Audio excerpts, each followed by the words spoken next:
अस्सलाम वालेकुम सामीन। 6 रबीउल अव्वल की तारीख शुरू हो चुकी है, 9 सितंबर है। ख़बर का उन्वान है वक्फ बोर्ड के ताल्लुक़ से सरकार के नोटिफिकेशन को हाई कोर्ट में चैलेंज कर दिया गया है। मामला हरियाणा का है, जहां 24 घंटे पहले हरियाणा सरकार ने नोटिफिकेशन जारी करके हरियाणा वक्फ बोर्ड की तश्कील की थी, बॉडी बना दी थी और कुछ मेंबरान को 5-6 मेंबरान को नामजद कर दिया था। यह हरियाणा सरकार ने कल अपनी चाल चल दी थी। जनाब अरशद एडवोकेट साहब ने आज इसको हाई कोर्ट में चैलेंज किया है, जिसकी 24 घंटे बाद हाई कोर्ट में समाअत होनी है। हाई कोर्ट ने दरखास्त को मंजूर कर लिया है। सरकार ने क्या चाल खेली है, एडवोकेट अरशद साहब के एतराज़ात क्या हैं, आप पूरी बात सुनें। दरअसल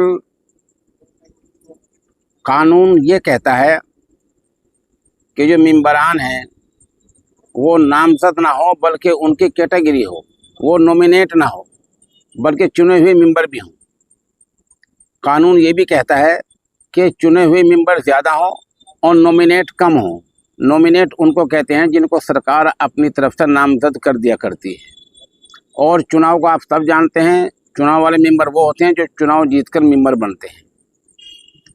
अब आप सोचेंगे कि हरियाणा वक्फ बोर्ड में कैसा होगा इसलिए कि हरियाणा वक्फ बोर्ड में जो मेंबर बनते हैं, सबसे पहले ये देखा जाएगा मुस्लिम एमपी या मुस्लिम एमएलए उस सूबे में है या नहीं है। चुनाचे हम देखते हैं कि हरियाणा में 3 मुस्लिम एमएलए हैं।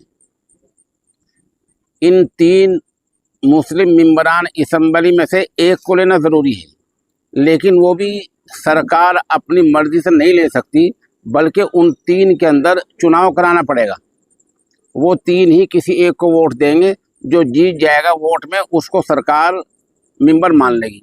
लेकिन हरियाणा सरकार ने ऐसा किया ही नहीं और बिला वजह के खामखा एक मेंबर का नाम ले दिया कि ये एक एमएलए का नाम ले दिया कि ये मेंबर है।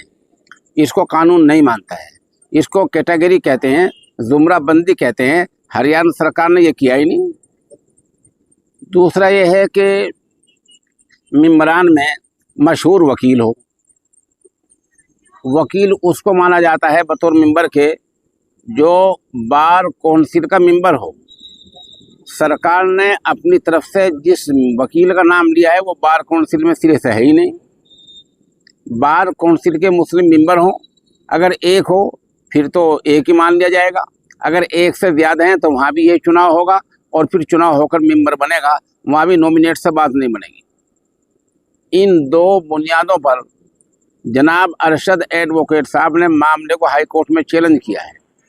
और क्या हो सकता है, सरकार का कहना यह है कि हरियाणा में मुस्लिम आबादी कम है, यहाँ उम्मीदवार कम हैं, इसलिए हम नॉमिनेट कर देते हैं, नामजद कर देते हैं और हम चुनाव नहीं कराते। इसमें एक जुमरा, एक कैटेगरी और भी है, वो है मुतवल्लियों की। अभी तक मुल्क को आज़ाद हुए 70 साल हो गए हैं। सरकार ने हरियाणा में यानी वक्फ बोर्ड ने हरियाणा में मुतवल्ली नहीं बनाए हैं।